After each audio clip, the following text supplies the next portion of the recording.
Hey, welcome to another great episode of the Real Deal Podcast. I'm your host, as always, Courtney Harden. Happy Friday evening, October 3rd. Can't believe it. It is October already, and it's already the 3rd. So the months are just flying by. So I hope everyone enjoyed their week, getting prepared and ready for the weekend. But I got a great guest. I am very excited to bring her on in a few minutes. But before we get started, hit my music. Let's get it.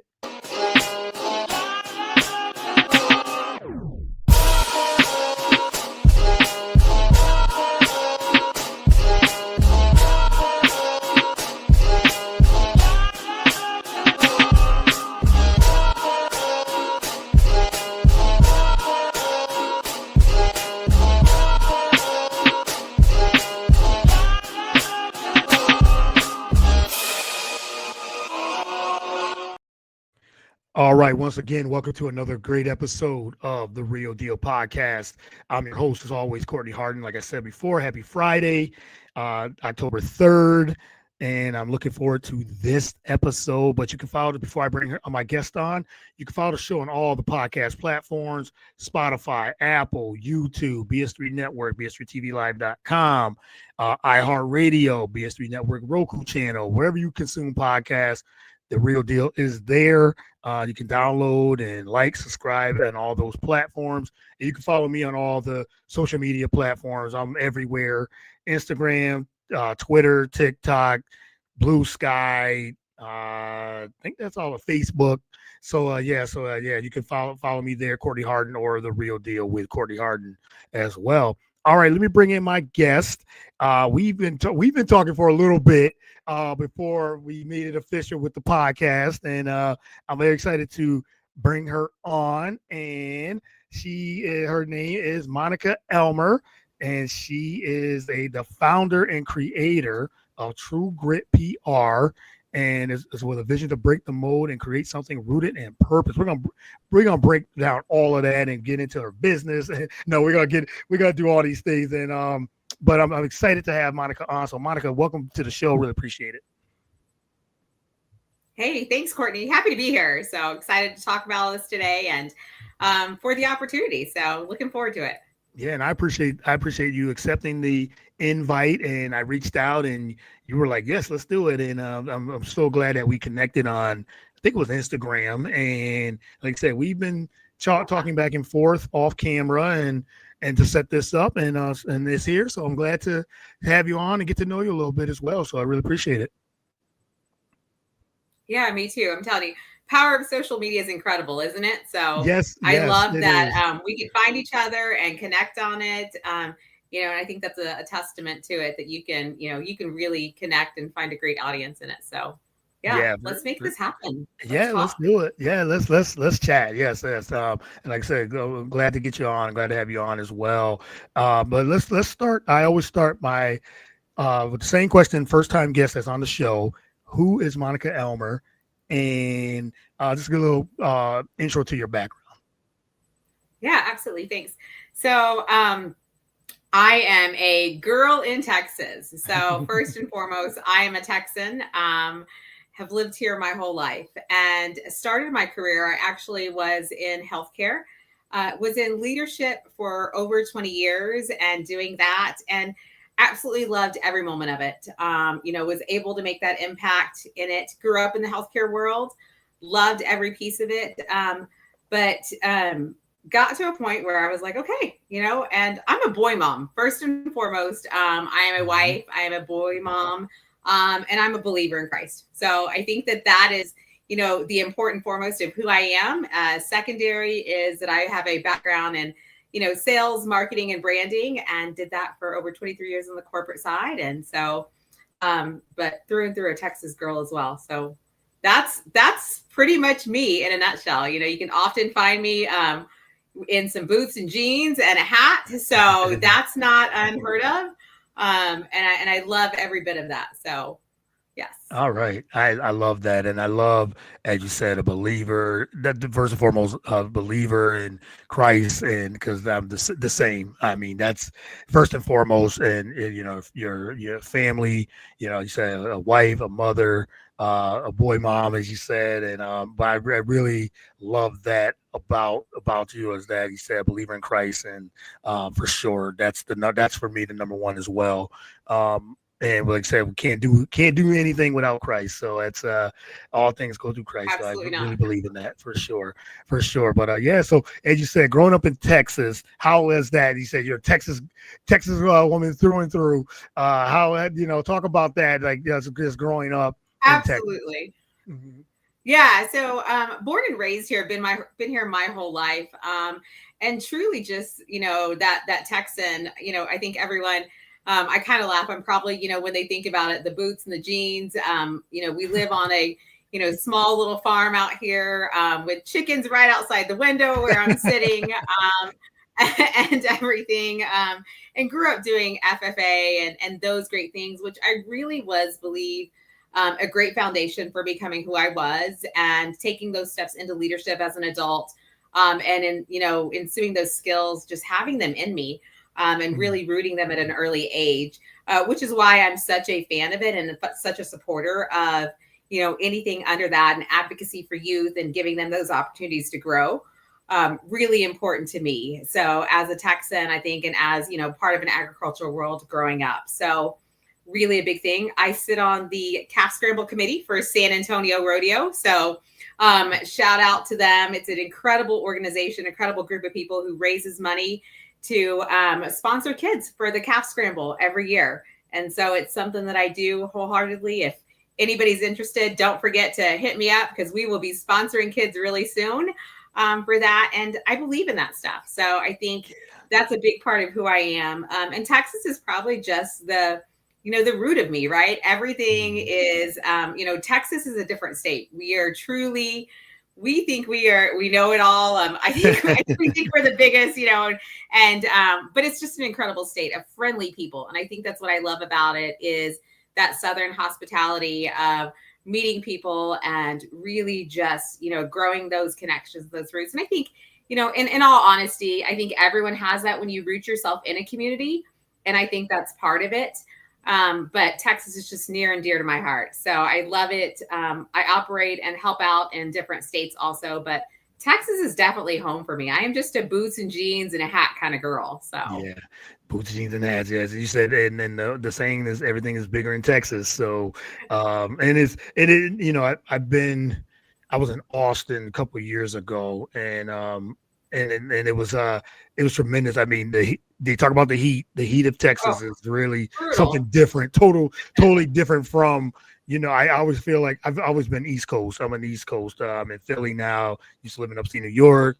Yes, Nice. it gets hot, but Texas is a whole different animal when it comes to the heat. And yeah, we were there for a few days, and yeah, it was totally different. It's a different type of Yeah, this heat this wave. heat is a beast. I'm telling you. So like here we Mhm. are sitting in October and we're still hitting, the high 80s and even 90 at some point. And it's Oof. just we're in that we really don't have seasons very often. Yeah, I think that's one of the things that I do love about the fact that I get to go to other places because I get to actually enjoy the seasons. right, right. Texas, it's just hot, hotter, and maybe a glimpse of cool for just a Yeah. little bit. So yeah, but it's definitely brutal here.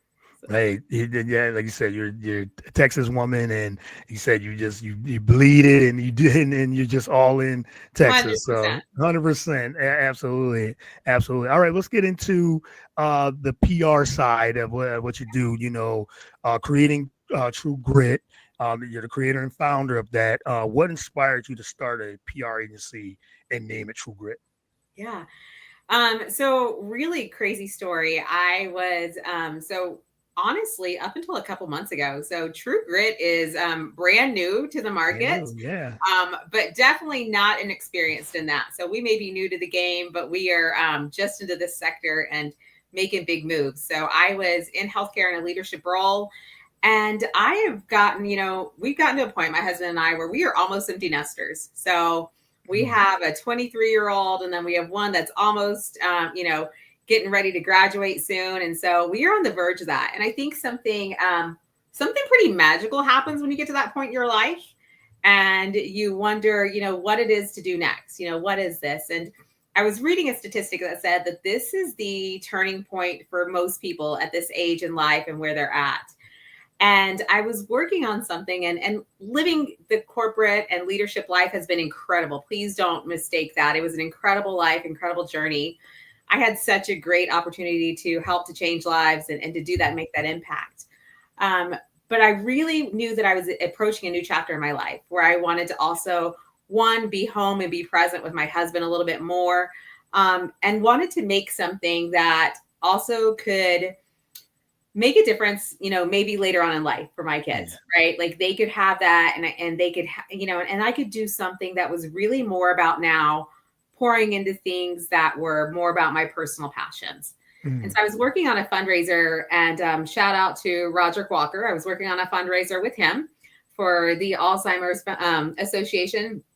And I was just like, we were just chatting about life. And I was like, I don't know. I think I want to stop living on the road and doing that corporate life. And we just started chatting. And he said to me, he's like, why don't you have a PR firm?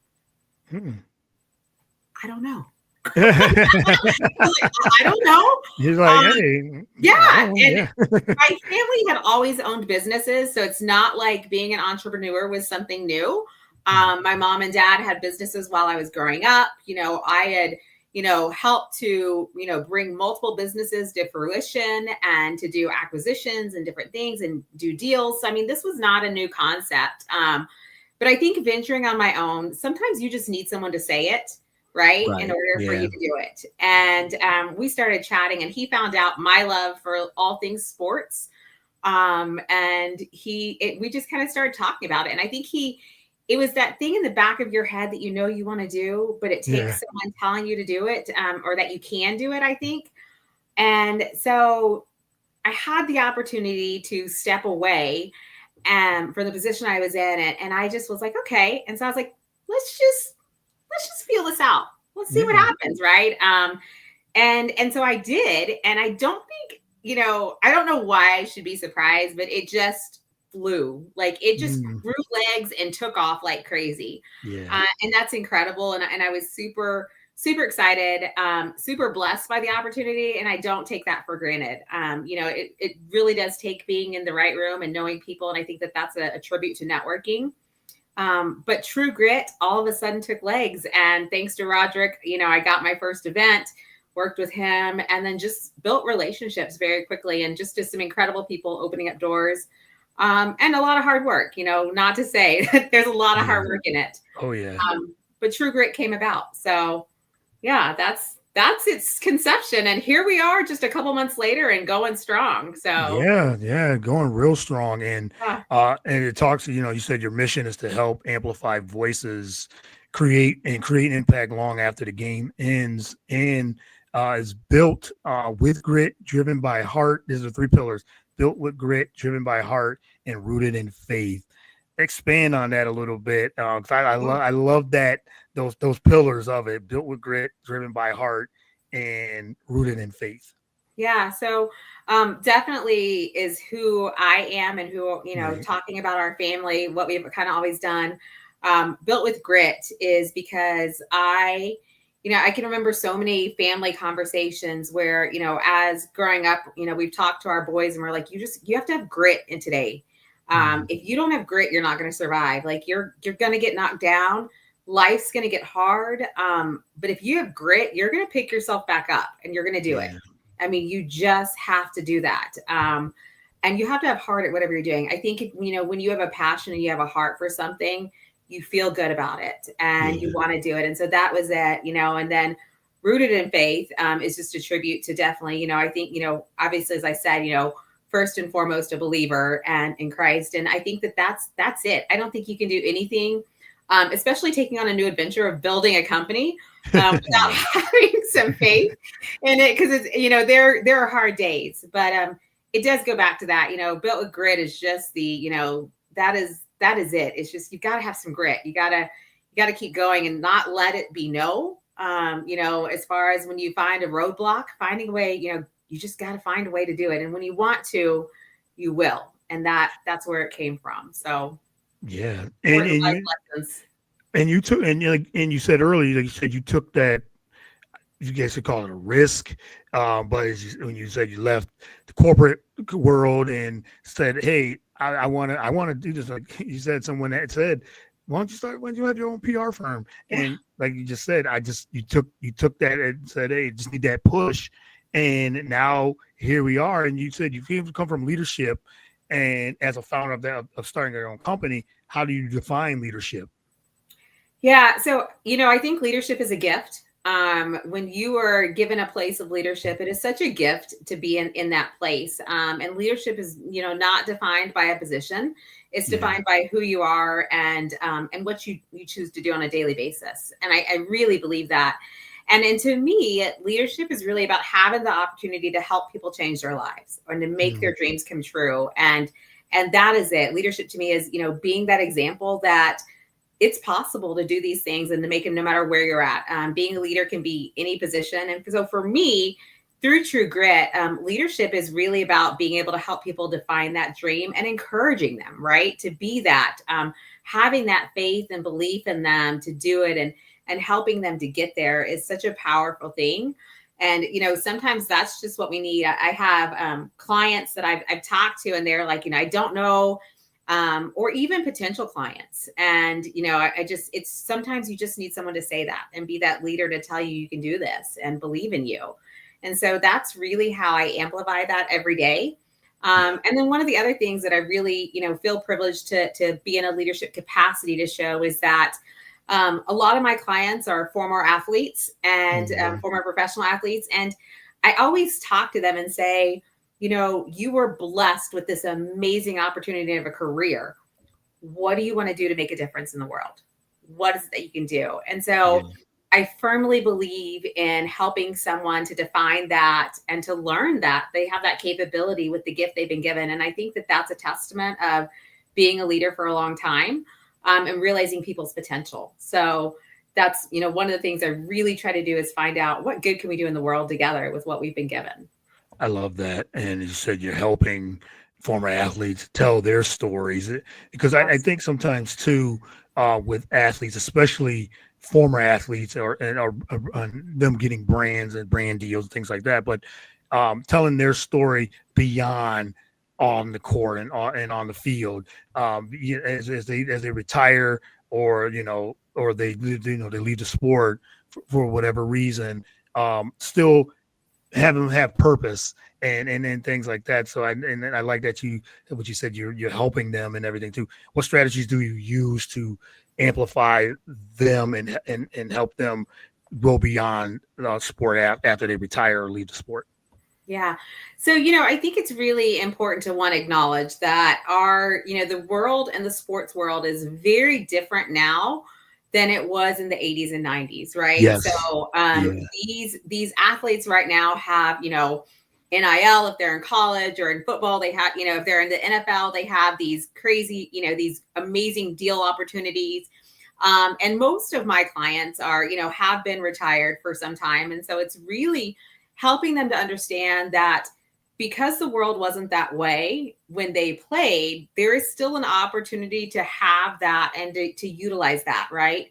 Yeah. Because so many athletes, so many times are taught to just play a sport, right? Let me learn to play football. Let me do it really well, and that's their focus, and they don't necessarily focus beyond that. And then the career ends, and they're like, great, and you ride this, great momentum of your Yeah. career for a while, but then what do you do after that? And so I really help them to find that story. And so what I do is I sit down with them, and I always ask them, what are you passionate about? What is it that you love, that you're super passionate about? And then I ask them, what keeps you up at night? What are those things that, like, when you hear that on the news or you read about it or whatever, you're like, it just bothers you, right? And Yeah. because maybe that's the game changer and what you can do to make a difference. And so I help them to define that. And then once we do that, that in itself starts to create the story, right? That's the foundation of the story is identifying that. And then from there we start building off of it. What can we do that's action oriented? And getting them to involve themselves, which is such an easy thing when you find where their hearts are at, is incredible. And that becomes the story that is told. And, there is still something really good about having a heartfelt story and getting it out there. And so from that, I can, they do the hard work. I think I get to do the really fun part about it, which is finding them the avenues to do that. And so then it's just finding those like-minded avenues for them and that fit them. But that's the part where it's getting the good out into the world. And I think, we need people to be doing good in the world. That's where we're at. So, just setting themselves apart, and I ask them also, what sets you apart? There's a million athletes out there, in the world that they live in. Right. So like they have tons of friends, but what sets you apart? What do you do differently? And so it's really about self-discovery in a lot of ways, Courtney. That's what I do. So I take them down a road of self-discovery of what do they want to do next? How can they impact the world? What causes are they passionate about? And then we start getting it out and building that back up. And sometimes it's reviving their presence in the world. Sometimes that's what it's about. And sometimes it's just amplifying their voices. So we're lucky with social media and platforms like this and incredible podcasters like you who want to tell these stories. Yeah. So that's the good part. Then it's just about networking and connecting. And I think that's a lesson that I would tell people is that, it's not always, what you know, it's who you know. And by that, I mean that do your homework, network, get to know people. Those sayings, don't burn a bridge. Those types of things are such important life lessons for people that will take you a long ways, because that's how you start to get connected and get those stories out there and make a difference. Yes, I agree. And the networking, the connections, that I think, and that I was just talking to someone about social media, and we were talking about, social media can be very toxic, but there's always good in social media too, where it connects. Like you said, we connected on social media, networking, storytelling. Those are all important when it comes to telling not just an athlete, but a person, their story. And I think what you said, what you're doing, it definitely is, you said, helping. And just, he said, you're giving them that push. Like when an athlete retires, they always they always think, okay, what's next? He said they're riding a high momentum or wave, and then they retire. And then we don't want them to be forgotten. It's just they want to tell more of their story, because you said earlier, it's all about, with the athletes, sometimes it's all about how they play, accolades, championships, and things like that. But athletes are more than that. They're more than just what they do on the field or on the court. They have other, and you say they have passions, and it's just trying to find the right way to, that they're able to pursue that passion after they retire. Yeah. And I think there's so many opportunities, right? Like, we have, we're so lucky to have, social media is a double-edged sword. And so I often have told my kids growing up, social media, one, is a highlight reel, and I want everybody to hear that. Your social media is a highlight reel. Don't ever get stuck in that loop that it's just, that this is someone's every life and moment. It's not. But it's a great platform when used appropriately, right? So to tell the story and to get that out there. But then finding them other opportunities, I think that there's a lot to be said, for being able to influence in person too. So to be a speaker, to be able to change a life, whether that is, through a conference or to speak to, a group of, young potential athletes that are growing, and to talk to them that way in mentorships. There's so many different ways to impact the world. And that's really what I look at, how can they best tell their story? Is that through, them mentoring people? Is it through being a speaker in engagement? Is it through, social media, or being an advocate for, something that they're truly passionate about? But it's finding those different ways. Obviously social media is very important and very, very powerful, but there's a lot of ways to get that done. So really finding those avenues, and each one's a different fit, right? So each one is a different fit for every person. And so it's just figuring out which one fits them best. Yeah, very well said. And just to kind of piggyback off that, with social media and the media in general, especially in sports media, with the landscape forever changing, it changes, evolves every time. how do you adapt daily with social media changing, with the media landscape changing, and kind of like your day to day, your day to day responsibilities to continue to elevate the athletes and elevate your Yeah. PR firm as well. Yeah. So I think you never once stop being a student. You never stop learning. That's number Okay. one. Yeah. Um, I every day I wake up and I start my day one after I start my day with a devotional, so that's first and foremost. And then I start with a worship playlist because that is how I get my blood going. Yeah, they get you in that they get you in that mode. They get you Yeah. in that for the Yeah, day. Yep, absolutely. now the playlist after that and midday is a little bit more crazy, but Yeah, a little different, but first yeah. and foremost, right? Yes. And then I literally get online and I do my homework, right? Like I go Mm, through and I start looking at things and I read about things, whether that is through, different trends that are happening, going on all the social media platforms. And really having, I have a couple young people that help me out and work with me. And so I really lean into that. And I think that's one of those successes, right? And it's something that you have to know is that you have to know what you're really good at, and you have to know when you got to lean into somebody else for something. yeah. And so I lean into a younger generation to also help me with that. Right. I have a girl that just graduated college not long ago, and she helps me out with some social media stuff because that's her gig. Mm. I'm lucky with a 23-year-old and one getting ready to be out of high school. And I asked them, what's cool? What's exciting Yeah. and what's cool? And being plugged in. I have some really, really good friends in a network. And I think that that's so important, right? So I'm lucky to have a friend who works for ESPN and laying down the law weekend show. And like, I'll ask him, I'm like, what's going on in the world? Yeah. And Steve Foster will tell me things about what's happening in his world and stuff. I'll bounce things off of the athletes that I know and work with. It's a lot of homework, honestly. Like there's so much homework. And I think that wasn't something that I necessarily thought about. Right. And especially learning that it's just a lot of homework all the time. You're constantly learning. I encourage someone to do that. Sign up for things, learn everything. Don't stop Right. learning in it. You never stop. My dad used to always tell us, you're always learning. And man, Mm. that's more true now more than ever. So Yeah. It's almost like when we used to hear those sayings and those quotes and things like that. When we were young, we're like, okay, yeah, I get it, but it doesn't pertain to us. But now as we yeah. gotten older, you're thinking, okay, yes, it does pertain to us, and When you now start we hearing your parents' but voice in your head, right? yes, And you're like, absolutely. do I sound like my mom Yes. and dad? Like, yes, I Yes. do. Hmm. Yeah. But it's true. I mean, and the algorithm changes. I mean, like that Yes. can't be forgotten. Like, I think that's the hardest part. The algorithm Hmm. constantly changes on us. So for any of us that are using social media, man, like you have to constantly keep up with it and figure it out. So yeah, it's a never ending work. That's for sure. Yes, it is very never ending, and a lot of great points. Like you said, we're always a student. We've never got off of being a student of learning, and then we're always learning.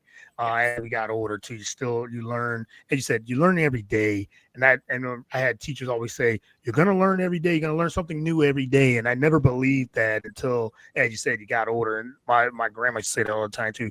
You learn every day. You're gonna learn something new every day, whether it's about someone, about yourself, or something you read and things like that. But I've really taken that each and every day to say, hey, I'm going to learn something about someone or something. So yeah, we're always I guess we're a sponge every day, and we're trying to learn and adapt, and especially what we do in the sports Yeah. media and uh, that's always changing Yeah. with things. So just Well, it's and yep. it's funny, right? So like I used to so the whole way I got into like sports and football is that I was, like I said, I was in sales, right?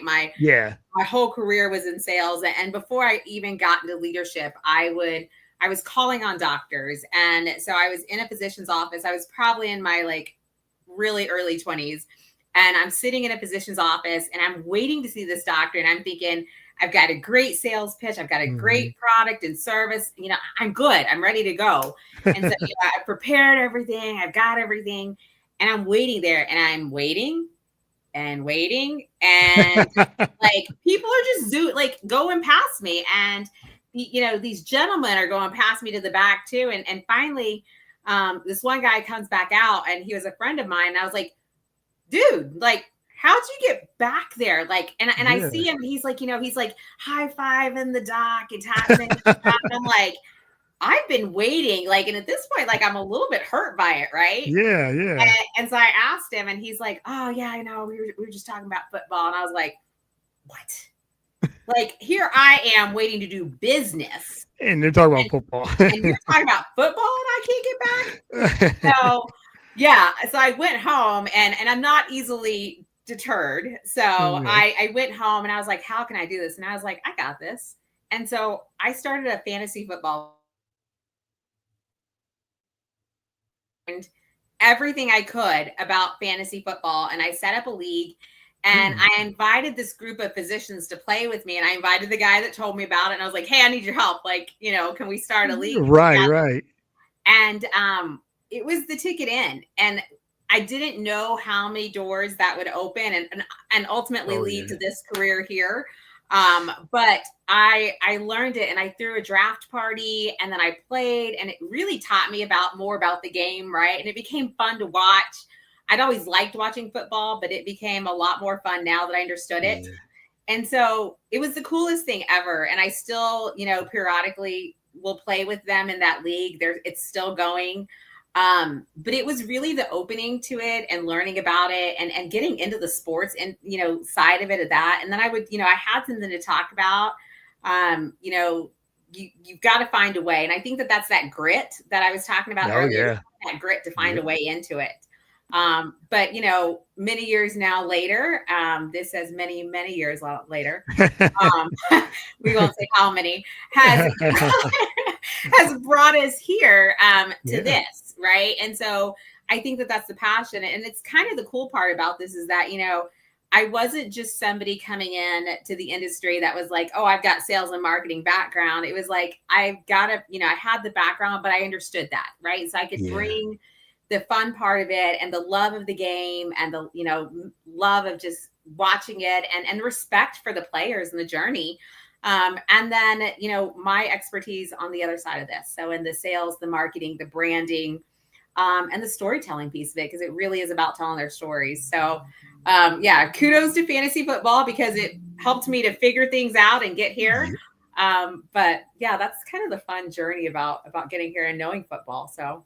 Yeah, I mean, see, I knew we for some reason we were going to be connected and bring together fantasy football. I've been playing fantasy football for years, many, many years of fantasy football since I would say the late '90s. I started playing fantasy sports, and I played almost every single year since. Still in league, still in doing this and everything too. But you're right. I think people don't even realize, and now they do, but how fantasy football, how much that's grown and it's gotten people to come. Huge. And it's such a big money maker. It's a big money maker and everything too. But fantasy football that brings people together as well. It connects people into football. And I did a whole series the last few years of women in fantasy football, women in football in general, with some of the content creators, reporters, and things like that. So just to see that grow in itself has been tremendous, just seeing that. But in general, fantasy football is huge. So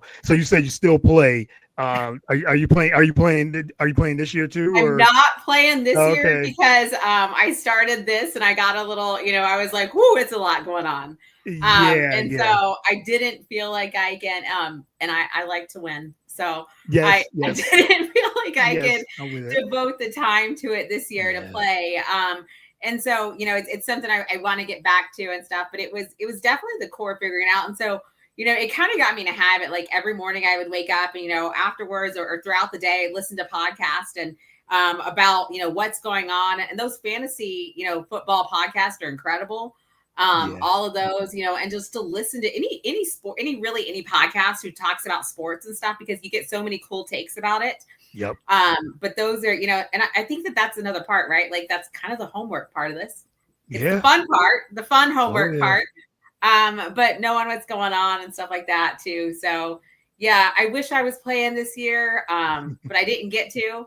So I haven't paid much attention to it this year as far as that's concerned. So I'm ready to this first year is always it's a little bit challenging. Everyone says the first year you have a business. I'm so blessed that it's been, that it's started to take off really quickly. Yeah. At the same point, I feel chaotic. I think some days it's taken off so quickly. But it's the coolest thing ever. So I can't wait to get back to that piece of it because it's kind of the foundation of where it all started, and learning it. But yeah. Yeah, fantasy football is it's almost like a full-time job in itself. 100%. It Because you got to changes, pay. right? Yeah, Like you're yeah, listening to you're yes. listening to the radio every morning and you're checking Hmm. all the injured list and is it my bye week? Did I change my Yep, roster? Did I make a yep. trade? All of that. Yes. Just everything, right? And then you're like, Yeah, so yeah, it's definitely it's time consuming, but man, I can't wait to get back to it. So look for me yeah. next season. Okay. Maybe we'll join a league together. Okay, hey, Yeah. I'm in a podcast league and been doing it for the last 6 years, 6 or 7 years now, and we was just the commissioner of it. He was just saying he wants to expand it. Um, we have 10 people now. We used to have 12, but now we have 10, and he wants to expand it. So I will let you know Yeah. for sure because he wants to open it up, and he wants to open it up to more women because we got one woman that's been on it for the last 6 years with us, and so he wants to expand it to at least 12, maybe 14 teams. So I will definitely Yeah, count me in. count I'm you in. in. Yeah, for And sure. that's a really interesting point is that women in sports have made a Yes, massive move, and women in football specifically, the audience is changing, and kudos to that, right? Like kudos yeah, to the fact that women are getting involved in it, and being part of the story, honestly. yep, And I think that there's so many women behind the scenes also that don't always get acknowledged about it. And that's one of the things that I found really cool about it is, one, more women are watching it. More women are yes, in leagues now. We have so many female reporters. We're seeing them as part of the game and the professionals now hmm, too. But what I found also too is working with these former athletes is that their wives are such a big part of what they do, oh yeah, and they are truly that magic behind the scenes. So whether they're an active player and their wife is holding down the fort at home and doing all the hustle there, but once they retire also, they're typically a lot of the hard work too behind what they do next. Those foundations that they're all sponsoring, or that they've come up with. That's a huge part. I think pretty much every foundation that I work with right now that is by an athlete, their wives are big parts of it, and they're doing it and they're taking an active role. So it's definitely changed, and I think the landscape of football is going to continue to change and grow that audience, and that's a great thing. that's a really big and great thing that you said the trajectory of women in football, women in sports, women in business, media, the executives. I love seeing the growth of it as well, and yeah, it's tremendous. It's incredible what we're seeing, as you said, with athletes and their wives. I mean, yeah, because the wives are the huge part. I mean, it's Yeah. that's their partner, so it's they it's family, so they hold it down as well. So yeah, it's incredible to see. I just got one more, and then yeah, I've been loving this conversation. Could have talked for hours, but we got to I know we can keep going. keep going. We'll definitely we'll definitely do this again. And since like I said, we've connected on social media and things like that. But the last question I wanted to ask you about is advice to someone who's considering starting their own business, for someone that you started your own business or wants to pursue a career in PR, public relations, or anything like that. Any advice? You kind of really rolled it in already, but if someone Yeah. was to come to you and ask, like, if they like say they want to consider a career, just in general, get into the business or start their own business and Yeah. pursue the PR. Yeah, I think I think the first thing I would say is one, you have to have some foundation of faith, right? Like there are some really Yes. hard days when you start your own business. It's not easy. It's doable, and I would say that anybody that has some a dream and a drive to go after it, it's a big piece, right? Don't wait. As we've talked to our children, right, as they're growing into this next phase of life, we were like, chase your dream. Yeah. It's never a good time to do something, right? Like, it's just not. There's never, it's kind of like, you're just going to have to take the leap. But do it smart, make smart moves, network yourself, and really just get after it and do that, and believe in yourself, right? So you've got to believe in yourself. But I can't impress upon enough of how important it is to network and to get out there and to meet people, and just to do something like that is important. It can be the change in your life that you need, and the game changer in your business. And it's been a game changer in mine. I'm so grateful for the people that I've talked to, and that have helped me along the way, because they have been absolutely incredible to me. They have, helped me out, and they have truly just given me that. They've given me a way, right? They've continued to Yeah. mentor me, and go after it. And I would say that that's a big thing too. Be grateful. Sometimes you got to be humble and know what you don't know and ask about it. Yeah. Yeah. And, that's okay. But yeah, go for it. Definitely go for it. Go for it, and the foundation of faith first and foremost. And I love that being humble, that's a very hard thing for just just all of us in general, staying humble and being humbled and being able to listen and take the constructive criticism and feedback, and that just helps you grow into any type of business or anything that you would love to do. And just you said just do it. and Yeah, and you just said go for it. go for it. If you're being pushed if you're being pushed by someone that knows you very well and they're saying, I think you'll be good in this direction, I think you got to take that. You definitely should take that advice and really think about it, and just go for it, for sure. I Well, agree. yeah. And I think it's, one of those things, sometimes you just have to let go, right? Let go and let Yeah. God. And I think that Yeah. is, you're led in a direction for a reason. And I think that Mhm. that's so important to understand, right? Like when something, and to understand and be able to identify those gifts that have been given to you. Yeah. And that is, when people ask me about this and how it came about, I'm like, I am definitely not oblivious to the gifts that have been given to me, and what I have, because it's truly been, those are gifts. The introductions they make, the people that I've gotten to talk to, those are gifts. And Yeah. so I'm grateful for all of that along the way. And I'm grateful for this opportunity. And I've met I, some really cool people. So yes. that's the best part. Yeah, but I'd love to I talk again. We're going to start gearing up for Super Bowl really soon, which is crazy to think about. Yeah, it's coming. Yeah, Yeah, so it's coming. I'd love to talk to you about that journey along the way too. We are getting ready. True Grit will be at Reporter Row Oh on Super yeah. Bowl week. So we're excited to be Yes. there. Yeah, have some Yeah. clients. Okay. Yeah, so we're working on our brand deals right now. If there's a brand out there that is interested, I'm going to do a shameless plug and do a shout out to get in contact with me, because we've got some incredible guys going with us, and an incredible team. And we want to continue to get their stories out here. And we are looking for those partners that are doing those same good things as we are. So, Well, yeah. I look forward to that because the network that I'm on, they've been to the Super Bowl the last 3 years on Media Row. I was there 2 years ago in Vegas. So if you're out there, and I'm thinking if we get picked again to go, I might go on this one. So hey, we will meet in person Let's do it. Yeah. on Media I've got Row. some What good can guys I? for you to talk to that Yeah, week. yeah, for So, sure. So we'll network and get together. Because I'm seriously, I didn't go last year.